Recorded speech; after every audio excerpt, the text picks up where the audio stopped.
بسم الله الرحمن الرحیم. الحمد لله الذي ارسل رسوله بالهدى ودين الحق ليظهره على الدين كله ولو كره الكافرون، والصلاة والسلام على من خاتم به النبي وعلى آله وأصحابه الذين هم قرات العيون. اما بعد، السلام علیکم و رحمت الله و برکاته. همه شما برادرای عزیز، پدرهای مهربان را به این روز جمعه که سردار روزهای هفته هست، روز عیدی جمیع مسلمان های روی دنیاست، تبریک و تهنیت میگویم و یک جایه پیش از آغاز صحبت با شما دعا میکنیم: اللهم طهر قلوبنا واستر عیوبنا واشف مرضانا واقض دیوننا وبیض وجوهنا وارحم آباءنا و اجدادنا واغفر امهاتنا و اصلح دیننا و دنیانا واحفظ اهلنا و اموالنا من جمیع الآفات والامراض والبلایا. خدای مهربان، دلهای ما مسلمان ها را از جمیع کینه و حسد خالی بگردان و در دل ما در عوض کینه و حسد محبت خودت را، محبت پیغمبرت را جایگیر بگردان. و خدایا، یک هفته ای که از ما سپری شد، جمیع آن سهو و خطاهایی که از ما دیده و نادیده سر زد، خدایا با فضل خودت مغفرتشان بگردان. و خدایا در دل همه ما بندگانت محبت خودت را، قرآنت را، اسلامت را باز هم زیادتر جایگیر بگردان. ما را و فرزندهای ما را به راه راست، برای اهدنا الصراط المستقیم خدایا هدایت بفرما. اللهم اعین علی ذکرک و شکرک و حسن عبادتک برحمتک یا ارحم الراحمین. محمد چراغی دل اولیاست، امام رسول و خاتم انبیاست. منور کند دین اسلام را، مسخر کند 7 اقلیم را. امور شریعت منور کند، بنای ضلالت محقر کند. ز مشرق به مغرب رسد آگهی، که آمد محمد به شاهنشهی. هزاران درود هزاران سلام ز ما بر محمد علیه السلام. اللهم صل علی محمد و علی آل محمد. هزارها شکر به سوی درگاه پروردگار که ما و شما را امت محمد صلی الله علیه و آله و سلم گردانید. شاعر میگوید: انبیا در کنه او حیران شدند.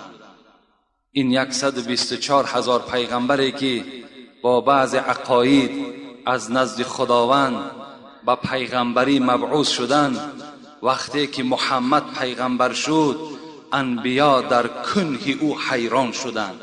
همه حیرت ده افتاد: این چگونه شخصیت است، این چگونه بنده است، این چگونه پیغمبر است که ای را خدای مهربان حبیب خود خواند. انبیا در کنه او حیران شدند، سیرشناسان نیز سرگردان شدند. همه سرگردان شد. این چی سیر بود که خدای مهربان 1400 سال پیش در روی عالم فاشش گردانید. پیغمبر ما و شما میگوید مثلی و مثل الانبیاء کمثل رجل، مثالی من گفته است پیغمبر و مثال تمام پیغمبرهایی که پیش از من آمدن از حضرت آدم سر کرده به منزله یک مرد هست، بنى دارا فأتمها و اکملها الا موضع لبینة. پیغمبر گفته است مثال من و مثال تمام پیغمبرها به منزله یک مرد هست که یک خانه را بنا میکند، فأتمها و اکملها، تمام میکند خانه را، بیناش انجام مییابد، همه زیب و صورت و نقشه خانه پیدا میشود، الا موضع لبینة، مگر در همین قصر بنیاد کرده این مرد یک جای خالگی غیشت باقی هست. فجعل الناس يدخلونها و یتعجبون منها. پیغمبر گفت وقتی این خانه را این مرد بنیاد کرد، دیگر مردها برای تماشای خانه این مرد رفتند، داخل او را تماشا کردند، ظاهر او را تماشا کردند، در تعجب افتادند. فیقولون لولا موضع لبینه، و همه گفتند چه خانه زیبایی هست، مگر همین یک جای خالگی غیشت، اگر غیشت گذاشته شود در این خانه دیگر هیچ گپی نیست، بهترین خانه هست. پیغمبر گفتند انا موضع لبینة جئت فختمت الانبیاء، انا همون جای خالگی غیشت گفت من هستم، آمدم تا که تمام پیغمبرها را مکمل بسازم. مکمل ساختن همه پیغمبرها گفت پیغمبر ما و شما گفت این آمدن من شد. خوش به حال همه ما و شما، خوش به حال تمام پیروان محمد که در روی دنیا زندگی میکنند، خوش به حالشان. چنان پیغمبر ما و شما صاحب هستیم، چنان پیغمبری که دیلمی از ابن عباس روایت میکند که این حدیث در موضوعات علی قاری هست، اگرچه موضوعات علی قاری است لیکن حدیث موضوع نیست. دیلمی میگوید ابن عباس بر من خبر داد، یعنی روایت از ابن عباس است که پیغمبر خدا گفت اتانی جبرائیل فقال یا محمد لولاک ما خلقت الجنه لولاک ما خلقت النار. ابن عساکر باشد باز زیاد میکند لولاک ما خلقت الدنیا. ای محمد گفته است جبرائیل خدا پیغام داد که اگر تو در اراده من آفرینش تو نمیشد، اگر در نقشه من پیدا کردن تو نمیشد ای محمد، ما جنت نمی آفریدیم. ای محمد اگر تو در اراده ما نمیشدی ما دوزخ هم نمی آفریدیم، حتی دنیا را هم برپا نمی کردیم. همه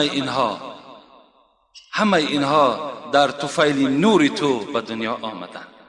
الحمدلله که ما و شما روز یکشنبه جشن این پیغمبر خدا را در این مسجد جشن گرفتیم و انشاءالله چه ثوابهای زیاد را ما و شما نائل شدیم و روح پیغمبر خدا را از خودمان راضی گردانیدیم. و مقصد ما در باب حق زنها بالای شوهرها بود که زن در اسلام چه حق دارد.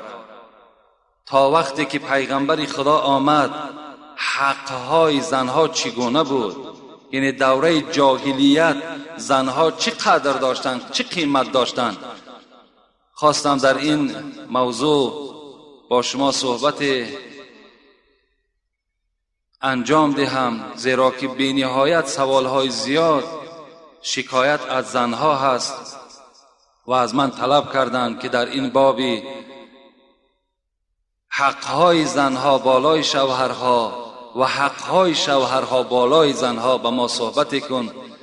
لیکن از بس که یک چند برادر ما از ما طلب کردند که در باب فضیلت امر معروف و نهی از منکر چی ثواب دارد و بسیار هم ضرور برای آنها بردن این کسیت بوده است. من خواستم که این صحبت امروزه را در این باب امر معروف و نهی از منکر آغاز کنم. اعوذ بالله من الشیطان الرجیم. بسم الله الرحمن الرحیم. ولتکن منکم امة یدعون الی الخیر و یأمرون بالمعروف و ینهون عن المنکر و اولئک هم المفلحون. صدق الله العظیم. این آیت های مبارکه که خواندم از سوره مبارکه آل عمران است، آیت 104. این خداوند می‌فرماید ای بندگانی که من شما را خلق کردم، ای بندگانی که در روی دنیا زندگی دارید. خدا میگوید باید که در بین شما یک گروه شخصان باشند که مردم را به سوی کار خیر دعوت کنند.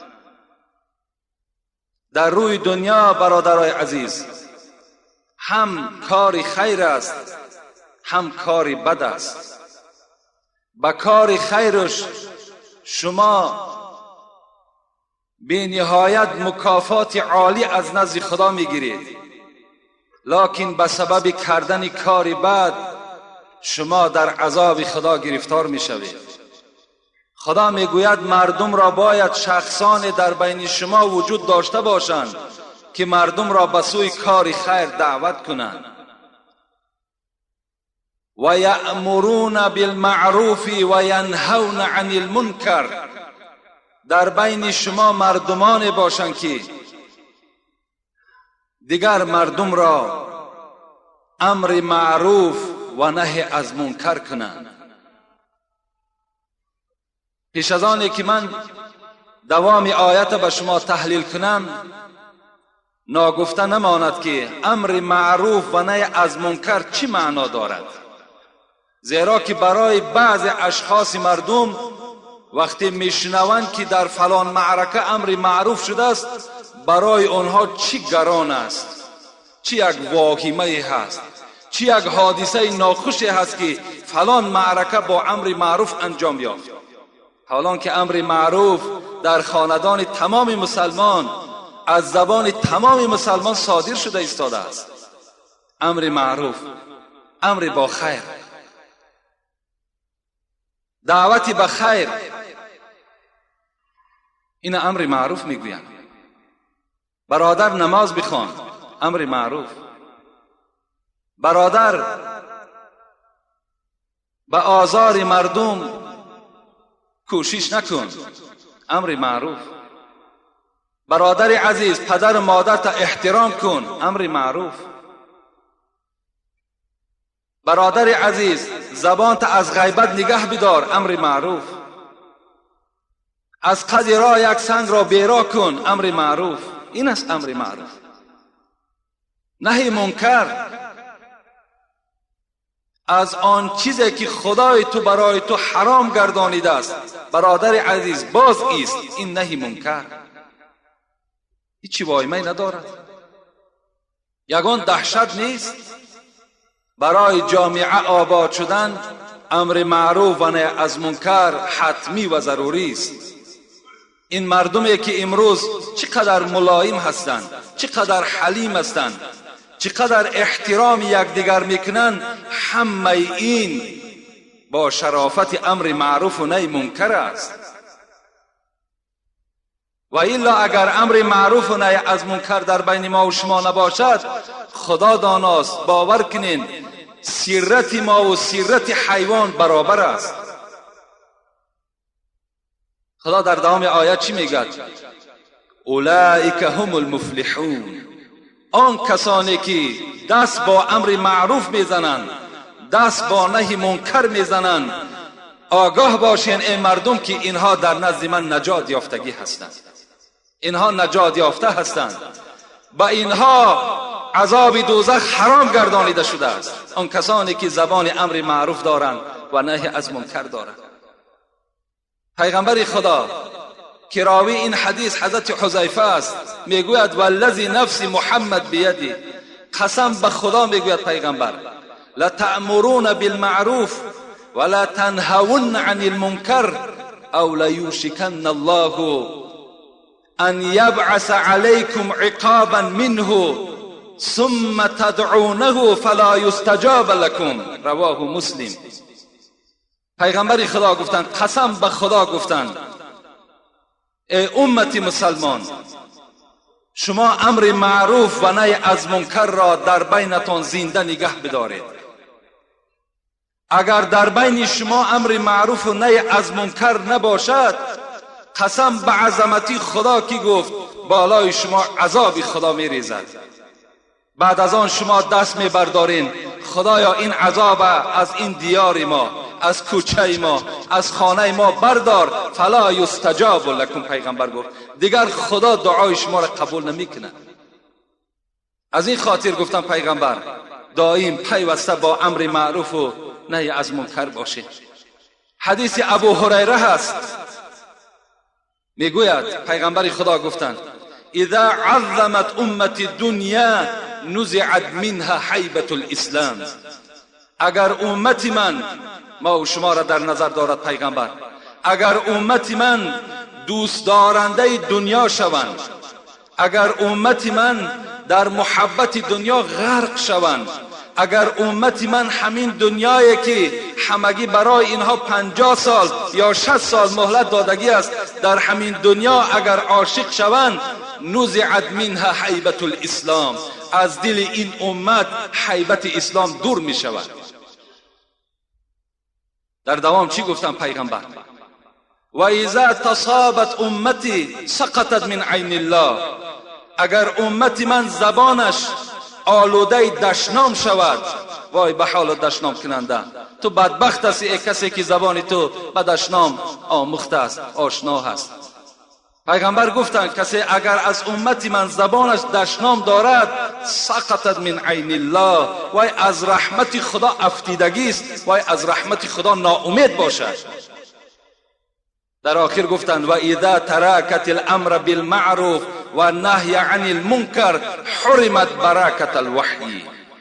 اگر در جامعه که، در شهری که، در جمهوری که امر معروف نباشد، پیغمبر گفتند شما دیگر فهم قرآن ده نمی روین، شما فهم حدیث ندارین، از سرزمین شما برکت قرآن خدا می بردارد.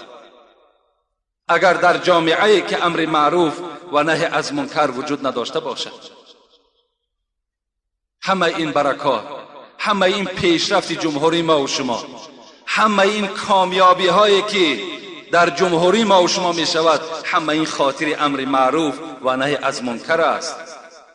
این صدای علماست که مردم را با امر خیر دعوت میکنند، این برکات او هست.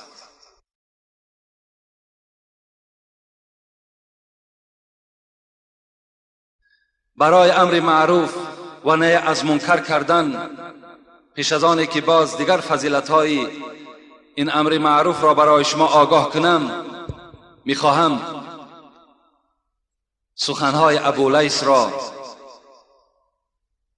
برای شما تحلیل کنم. حضرت ابولیث سمرقندی که حضرت هم مفسرند هم محدثند، میگوید کیها می توانند که امر معروف کنند؟ کیها ارزنده قپیدن این میکروفون دارند؟ کیها؟ حضرت گفتند برای امر معروف و نهی از منکر انجام دادن 5 وظیفه مهم است و ضرور است. اول، علم. لأن الجاهل لا يحسن الامر بالمعروف. حضرت گفتن یکم عالم باشد، علم داشته باشد. زیرا اینکه آدمی جاهل، آدمی بی علم، آدمی نادان امر معروفش نیک نمی شود. برای مردم در اطراف خود جمع کردن، برای یک برادر هدایت در راه راست کردن، علم در کار، علم باشد. به علم وقتی امر معروف میکند، نهی از منکر میکند، وی برادرهای در اطرافش جمع شده را قانع کردن نمیتواند و صحبت او شیرین هم نمیبراید، برای وی علم ندارد. پیغمبر ما و شما میگوید فوالله، قسم خوردن. باز پیغمبر چقدر مجبور میشدن، قسم به خدا میخوردن، حالان که پیغمبر سخن عادی گوید قسم به خدا ما قبول داریم، لیکن فوالله میگوید قسم به خدا. علی که بسیار عالم بودند، لأن یهدی الله بک رجلا واحدا خیر لک من حمر النعم.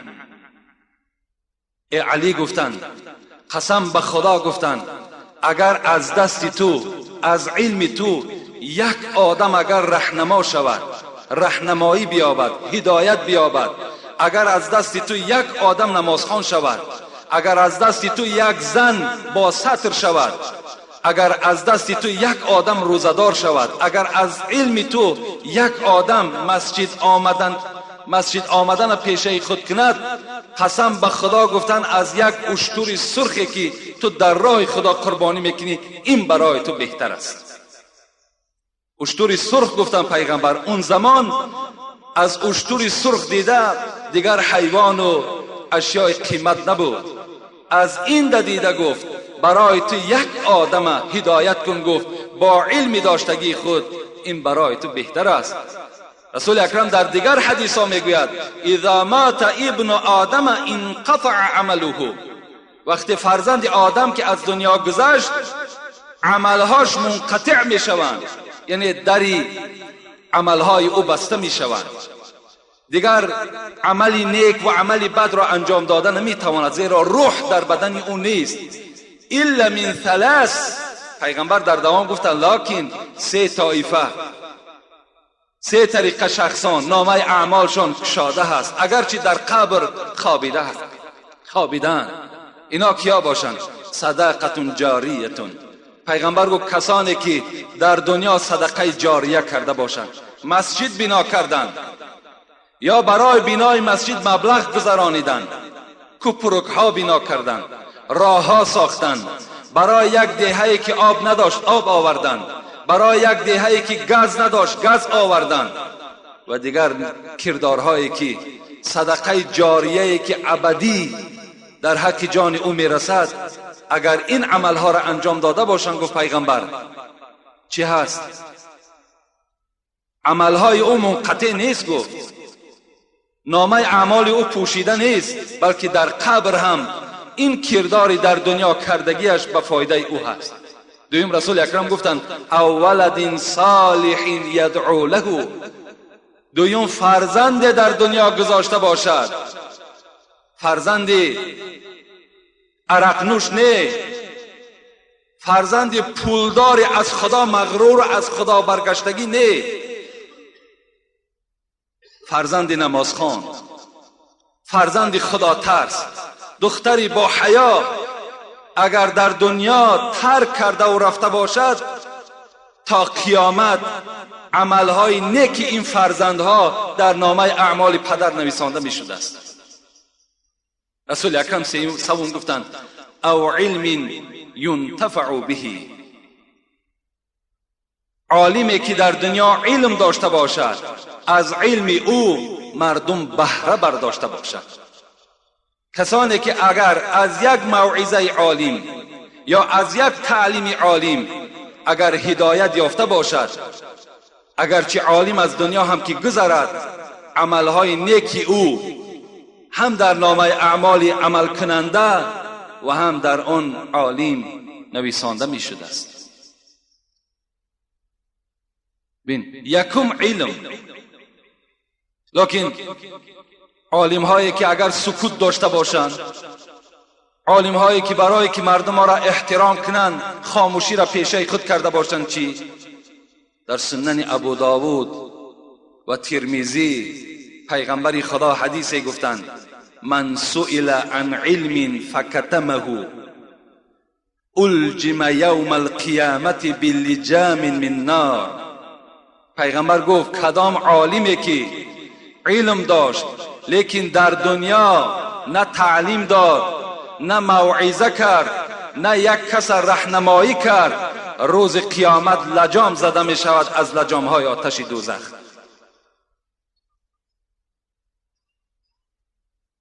با سکوت کار پیش نمی رود، با خاموشی کار پیش نمی رود. دوم، ابولیث یکم شرط امر معروف را گفتند که عالم باشد، علم داشته باشد. دوم گفتند حضرت که کردارش، گفتارش از برای خدا باشد، امر معروفش خاص برای خدا باشد و برای عزت یافتن دین اسلام باشد، برای نصرت یافتن دین اسلام در روی دنیا باشد. فقط گفته است حضرت دویم وظیفه واعظ، دویم وظیفه امر معروف میکرده که این باشد که خاص برای خدا باشد، برای ریا نباشد، برای به دست آوردن دنیا نباشد، برای مشهور شدن در بین مردم نباشد، فقط نیتش برای آبادی اسلام باشد، برای رازگی خدا باشد. این حالت در امر معروف او تأثیر بخش می شود. من در این باب یک قصه را که در همین کتاب ابولیث سمرقندی از اکرمه روایت می شود می آورد که روز یک مرد از پیش یک دیهه گذر کرد. کاری از برای خدا را بینین و کاری که از برای خدا نباشد نتیجهش نگاه کنین. یک مرد از پیش یک خانه گذر کردند، از پیش یک محله گذر کردند. نگاه کردند که در بیخ یک درخت، در نزد یک درخت مردم زیاد نشستگی هستند، لته ها در همون درخت بستگی و از همان درخت شفاعت طلب دارند، از همان درخت مدد طلب دارند. متاسفانه امروز در بین مردم مسلمان ما و شما هم این گونه مزارهای لطبن میگوییم که بجوز گناهگار شدن شما هیچ فایده ندارد. اینها عمل دارند، اینها عمل دارند. به خدا قسم اگر یک ذره که شما محبتی بر همون مزارهای لطبن دارید یا به این مزارهایی که خدا رحمتشان کند در اطراف ما و شما خوابیدن، اگر نیمی هموره به خدای خود ببندین، انشاءالله شما کامیاب میشوید. اونا بنده خدا هستند. از اونا شفاعت طلب کردن این شرک به خداست. شما همه گناهگار میشوید. خداوند همه گناه را میبخشد مگر شرک نمیبخشد. این مرد دلیر نگاه کرد که مردم در نوده های این درخت لطه میبندند و شفاعت طلب میکنند. مرد خدا پرست بود، مرد خدا ترس بود. در حال در دل خود قصد کرد که الحال خانه میروم، تبر را میبردارم، آمده این درخت را ریشه‌کن میکنم، زیرا که مردم را این درخت گمراه کرد. به خانه آمد، تبر را گرفت، برگشت به سوی همین درخت. در راه شیطان که گمراه کننده تمام مردم است و از آن جمله آن مردمی که در نزد این درخت نشسته بودند که به وسواس شیطان این درخت را عبادت میکردند، شیطان پیش راه این مرد را گرفت و گفت کجا می روی؟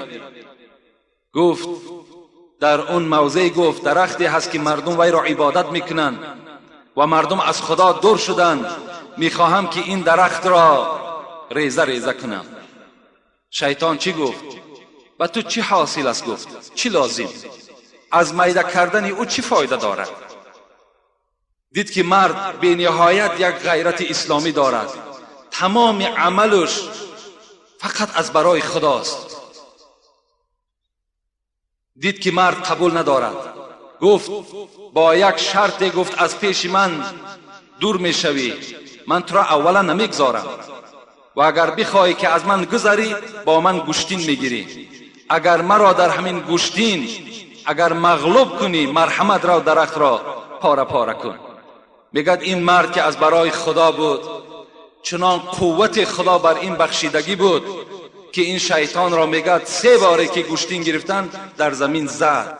شیطان دید که این غیرت ایمانی و اسلامیش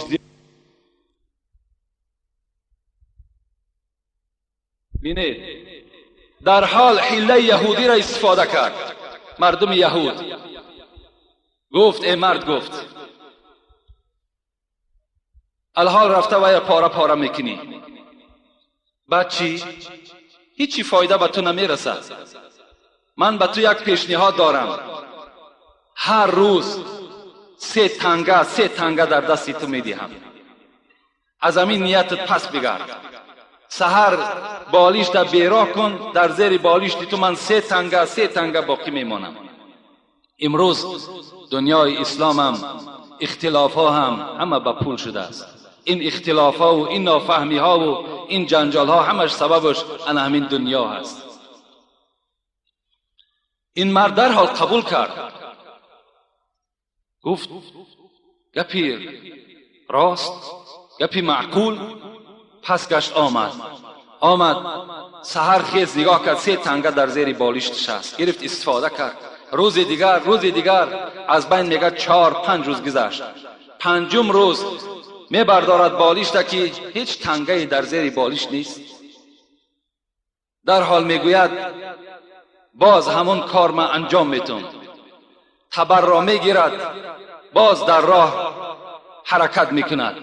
بناگاه شیطان از پیشش بیرون میشود. میگوید کجا؟ میگوید درخت را پاره پاره میکنم. میگوید دیگر تو درخت را پاره پاره کردن میتوانی.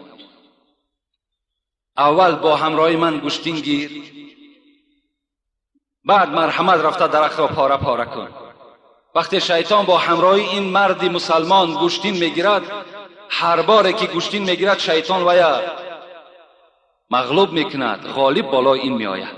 این مرد حیرت نمیماند. میگوید حیرت نمان، اون بار اول تو از برای خدا آمده بودی، امروز برای پول آمدی. تو وقتی که بالیش تا برداشتی پول نبود، تو برای خاطری که باز پول دوام دادن گیرد برای او آمدی، تو برای خدا نآمدی. از این خاطر دیگر پس گرد که تو مغلوب من میشوی. کاری که از برای خدا نباشد حاصل شو ببینید.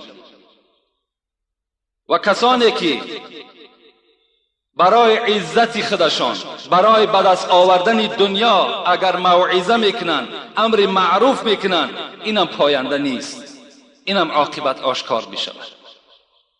دوم چیزی که حضرت ابوالعلا ذکر کردن ان همین است. سوم چی گفتن؟ سوم گفتن وقتی که شما امر معروف میکنین، وظیفه سیوم شما این است که باید که با سخن نرم، با سخن پست مردم را امر معروف و نهی منکر کنید. و قصه میارد از آیت کریمه که اعوذ بالله من الشیطان الرجیم اذهبا الى فرعون انه طغى فقول له قولا لینا لعله یتذکر او یخشی. صدق الله العظیم. خداوند با موسی و برادر او هارون فرمایش داد ای موسی، ای هارون، نزد فرعون روین، زیرا که فرعون سرکشیش از حد گذشت و گفت انا ربکم الاعلا، من خدا هستم. وقتی وی دعوای خدایی کرد، خداوند موسی و هارون سفارش داد که نزد فرعون روین، با این مردی که دعوای خدایی دارد چگونه صحبت کنید؟ فقولا له قولا لینا، با او صحبت ملایم کنید، با سخنهای نرم دعوت کنید، با سخنهای درشت با دشنام وی را دعوت نکنید. شاید که این سخن نرم شما در وجود او تأثیر کند، شاید که وی با یک اندیشه بیاید و یاد خدا کند. سیوم انا همین است. من مختصرا در این بابا با شما صحبت میکنم. چهارم صبر. در امر معروف حضرت ابولیث گفتند که صبر را برای خود انتخاب کنید. صبر، زیرا باز آیت قرآن دلیل میارد. اعوذ بالله من الشیطان الرجیم، سوره لقمان. یا بنی اقیم الصلاة وامر بالمعروف وانه عن المنکر واصبر على ما اصابك ان ذلك من عزم الامور. ای فرزند من، امر معروف کن و نهی از منکر کن، لکن در امر معروف و نهی از منکر صابر باش، با صبر باش.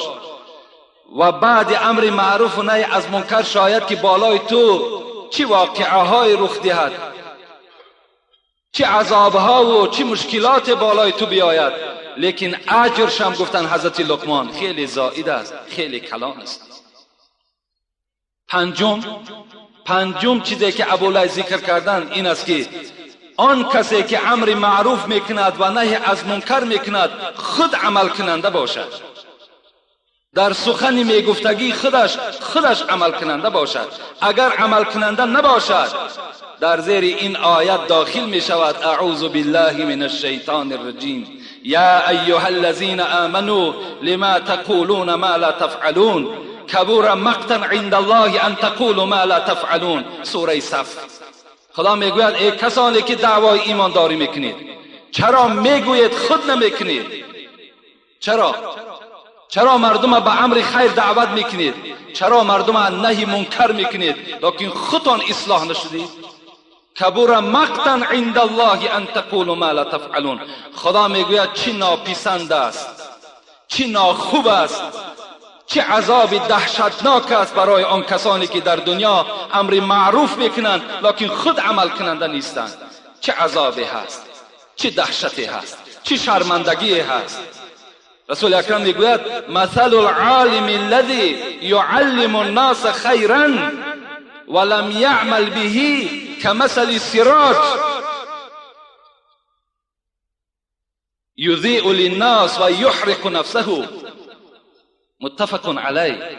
مثل عالمی که این میکروفون در دستش است، مردم با تمام عملهای خیر دعوت میکند لیکن خودش عمل نمیکند. رسول اکرم گفتند مثل این چراغی که میسوزد، روشنیش مردم استفاده میکند لیکن خودش درونسوز میشود، مثل همین است. یؤتی بالرجل یوم القیامة فتلقى بالنار. پیغمبر خدا گفت روز قیامت چندین میلیارد آدمی که جمع میشوند در محشر قیامت، یک مرد را میارند، وی عالم است، یک عالم میارند، فتلقى بالنار، در آتش دوزخ میپرتاینش. فتندلق اقطاب بطنه. پیغمبر گفتند وی چگونه در دوزخ میپرتایند؟ در حالتی که روده های او بیرون از شکم او هست، روده ها در بیرون است. فیدور بها کما یدور الحمار فی الرحا. از روده هاش میکشند. مالکان دوزخ از روده های این عالم میکشند و دور میگردانند. چگونه دور؟ یدور الحمار فی الرحا. چگونه که خری که پیغمبر گفت در اطراف آسیاب دور میگردد، این عالم دور میگردانند. فیجتمع الیه اهل النار. تمام دوزخی ها از عذاب خود فراموش میکنند، در اطراف این عالم جمع میشوند. فیقول یا فلان ما لک.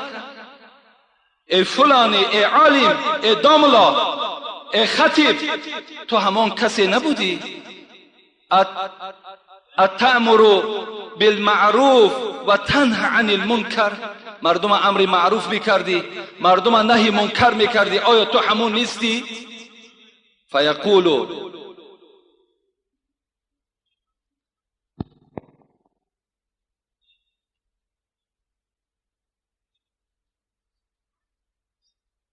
در اطراف این عالم جمع می شوند و می گویند ای ملا، ای داملا، ای شخصی که تو در دنیا امر معروف و نهی از منکر می کردی، آیا تو همان نیستی؟ می گوید بله من همان هستم، لکن آمر بالمعروف ولا آتیه و انهى عن المنکر و آتیه. لیکن من امر معروف میکردم، نهی منکر میکردم. امر معروف را میکردم لکن خودم به گفته خودم عمل نمیکردم. مردم را از حرام ها و از پلیدی ها من میکردم لکن خودم حرام خور بودم، خودم پلیدکار بودم. امروز جزای همون عالمی که امر معروف میکند، نهی منکر میکند لکن خودش عمل نمیکند، در روز قیامت چه شرمنده ملا هست، چه شرمنده داملا هست، چه شرمنده خطیب است. این 5 وظیفه ای که ابولیث سمرقندی گفتند برای آن کسانی که در دنیا امر معروف و نهی منکر میکنند، باید از این 5 وظیفه مکمل باشند، پره باشند. حضرت عایشه چی میگوید؟ میگوید بار پیغمبر خدا گفتند انه خلق کل انسان بنی آدم، تمام فرزند آدم آفریده شده است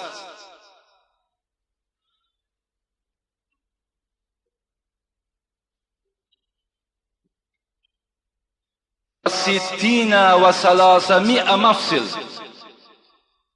از 360 رگ و پیوند بدن انسان عبارت است. چگونه که حضرت سعدی میگوید رگت بر تنت ای پسندیده خوی، زمین درو 360 جوی. آدم به منزله زمینی هست که 360 جویبار در داخلش دارد، جویبار زرداب، جویبار آب، جویبار خون و جویبار دیگر رگهایی که پر از آب هستند. رسول اکرم گفته بود است آدم ها از 360 رگ و پیوند عبارت است. این از فضیلت امر معروف گپ میزند.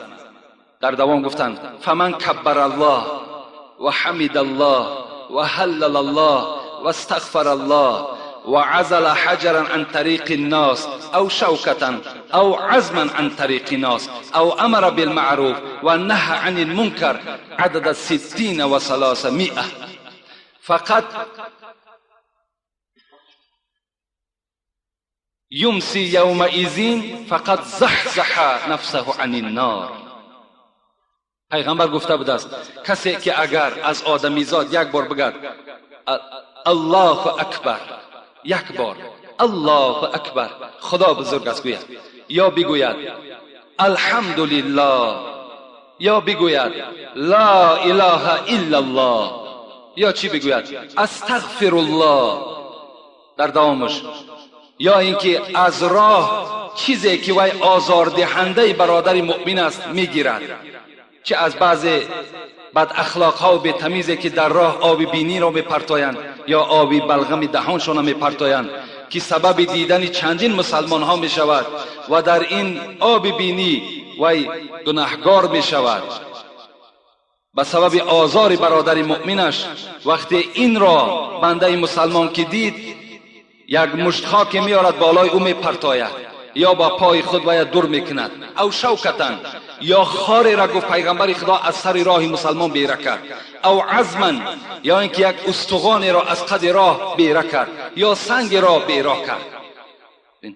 در یک حدیث 3 کلمه او، یک جمله مکملش فقط برای تازه کردن راه پیغمبر خدا خبر داده ایستاده است.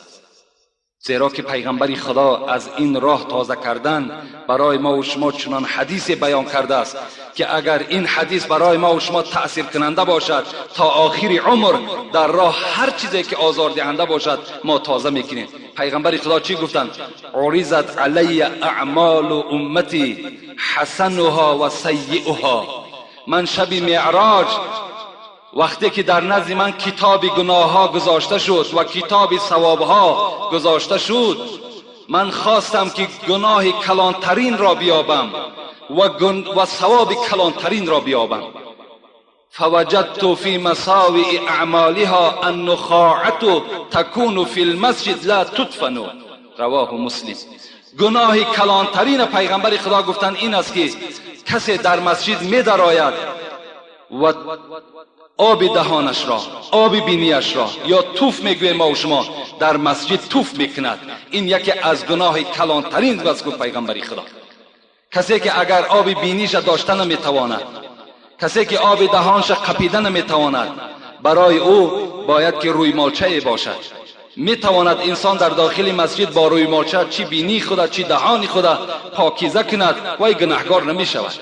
لیکن جورته اگر قصدن در مسجد اگر توف می اندازد یا آب بینی می پرتاید، پیغمبر خدا گفت این گناه کلانترین است. لیکن در دوام گفتند و وجدت فی محاسن اعمالها الاذى یمات عن طریق الناس. ثواب کلانترین گفتم پیغمبر خدا در کتاب ثواب در شب معراج در این یافتم که در قد راه چیزی که آزار دهنده باشد، چی خار باشد، چی سنگ باشد، چی آبی دهان باشد، وی را بنده مسلمان برای آنی که برادرش آزار نیابد بیراه کند به نهایت ثواب کلانه نائل می شود. قصه منصور یادم آمد، خدا رحمت کند منصوره. وقتی میگد از دنیا میگذشت فرزندش فریاد کرد. فرزند عزیز گفت تکفین و تجهیز مرا تو به عهده میگیری، کفن من به ذمه تو، غسل من به ذمه تو، جنازه من به ذمه تو، در لحد گذاشتن من به ذمه تو. فرزندش هم عالم بودن. این وظیفه ها را فرزند بعد وفات پدر، قصه را کوتاه میکنیم، انجام دادند. با دست خود برده در لحد پدر را گذاشتند شیخ منصور را. شب در خواب دیدنش. بینن موضوع خاص با همین چیزهایی که در راه آزار دهنده هستند. حضرت مولوی جنونی در نظم می درآورد پدر را یک شب او دید در خواب. فرزندش پدر را یک شب او دید در خواب، پریشان حال بین جمع احباب. بگفتش ای پدر حالت، بگفتش ای پدر چون است حالت، چرا زرد است گلگونی جمالت. فرزند میگه در شب پدر شدید که به نهایت بین دوستهای خدا بود و گویا که چیزی را گم کرده باشد، پریشان بود. گفت پدر عزیز تو زاهد هستی، تو شیخ هستی، تو مریدهای زیاد داری، تو خدمت زیاد در اسلام کردی، چرا چهره تو زرد است؟ چرا چهره تو مثل این دوستان خدا سرخ نیست؟ بگفتش صعب شد کار ای جگربند، بگفتش صعب شد کار ای جگربند، همان دم کی جدا شد بند از بند. وقتی ای بند من، ای جگربند من، وقتی مرا در لحد گذاشتی به نهایت کار من مشکل شد. پدر گفت چگونه مشکل شد؟ ندای شد چه آوردی به درگاه؟ وقتی شما مرا پسی سر کردین، مرا تنها که در اون خانه قبر گذاشتین، از جانب خدا ندای شد چه آوردی به درگاه؟ چی داری از عبادت توشه را؟ از من پرسان کردن ای شیخ توشت پیشنهاد کن، عملهات نزد ما اظهار کن، چی داری از توشه را؟ بگفتم 60 حج کردم خدایا، بگفتم 60 حج کردم خدایا، نماز و صوم و طاعت، زهد و تقوا. پروردگارا تو دانا هستی، من در عمر خودم 60 بار حج کردگی هستم. تمام شب با نماز بودم، روزها با روزه بودم، تقوا داشتم، حلال رفتار بودم، حلال گفتار بودم، تمام وظیفه های اسلامی من انجام دادم. جواب آمد. وقت شیخین پیشنهاد کرد جواب از خدا چی آمد؟ جواب آمد نشد این جمله مقبول. ای شیخ گفت این 60 حج تو، این مهنت و زحمتی تو در نزد خدا قبول نشدن. جواب آمد نشد این جمله مقبول، بیار لایق ترین شایسته محصول. لایق ترین شبیار، شایسته ترین شبیار. این 60 حجی تو به درگاه من قبول نشده است. بلرزیدم به خود زان وهم چندان. به فرزندش حکایت دارد. بلرزیدم زی وهم با خود چندان، شکست از زلزله سرهای دندان. چنان فرزندم، چنان یک هیبت، چنان یک دهشت مرا در داخل قبر فرا گرفت که این دندانهای شکسته پدرت از لرزه همون است. ندا آمد.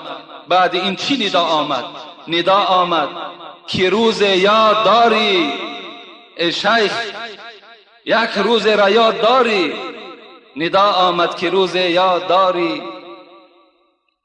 گرفتی خارک از راهگذاره، گرفتی خارک از راهگذاره. پذیرفته شدی زان نیک نیت، بکردم جای تو در قصر جنت. اگر یاد داشته باشی ای شیخ، یک روز تو از راه می گذشتی، یک خار را در راه دیدی و اون خار را برداشتی از زمین با امید چی؟ با امید که پای برادر مؤمن من خون آلود نشود، تا که برادر مؤمن من از این خار آزار نیابد. با این خاطر وقتی که تو این خار را برداشتی، پذیرفته شدی زان نیک نیت. از این نیت نیک تو در نزد ما پذیرفته شدی. بکردم جای تو در قصر جنت و جای تو را جنت گردانیدم. در اون را بینگریم و نیتی تو، نمی بینیم به سوی صورتی تو. ما درون در کار داریم. خداوند میگوید ما نیتی تو در کار داریم. ما با وظیفه تو کار نداریم. ما با پول تو کار نداریم. ما با سر و منگل تو کار نداریم. ما با اعمال تو کار داریم. تو کی هستی؟ رسول اکرم میگوید لقد رأيت رجلا في الجنة يتقلب في الجنة. شب معراج یک مرد را دیدم که در جنت سیر میکرد. تمام باغهای جنت برای او گشاده بود. فی شجر قطعها عن ظهر الطريق كانت تؤذي المسلمین. وقتی پرسان کردیم این مرد کی هست، از چه خاطر وی وارد جنت شد، صدا آمد که این در روز به یک راه میگذشت، یک نوده درخت کشال بود که مردم از او آزار میافت.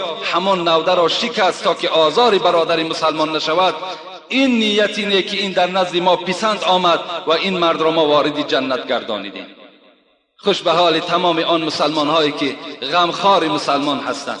خوش به حال آن مسلمان هایی که غم مسلمان غم او هست، شادی مسلمان شادی او هست. خوش به حال شد.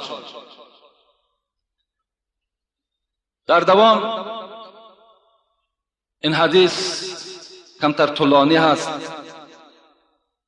میخوام در همینجا صحبت خود انجام دهم و دوام این موضوع را که خیلی موضوع جالب است، تا حال ما شروع نکردیم، و جمعه دیگر وا بگذاریم. زیرا که در این راه دعوت، یعنی راه تبلیغ، راه امر معروف، پیغمبر چه عذابها کشیدگی هستند، صحابه های او چه رنجها دیدگی هستند. انشاءالله جمعه آینده در این باب صحبت باز مکملتر میکنیم و امروز که باشد بر وقتتر نماز جمعه را خوانیم تا که باز مانع مهمان ها نشود و مانع جنازه نشود. خدای مهربان عاقبت همه ما و شما را به خیر بگرداند. مراد و مطلوب های ما و شما را خدای مهربان حاصل بگرداند و شما را خدای مهربان تا جمعه دیگر در حفظ و امان خودش نگه بدارد. مرادهای نیکتان خدای مهربان حاصل بگرداند و این پروردگار تاجیکستان ما را با یکی از دولت‌های پیشرفته و ترقی کرده خدای مبدل بگردان و تمام رهبریتی که بالای سر ما هست و عملهای نیکی که در پیش دارند خدایا عملهاشان، نقشه‌هاشان خدای عملی بگردانی و عمرشان دراز و تنشان خدایا صحت نگه بداری. ربنا آتنا فی الدنیا حسنه و فی الاخره حسنه و قنا عذاب النار برحمتک یا ارحم الراحمین.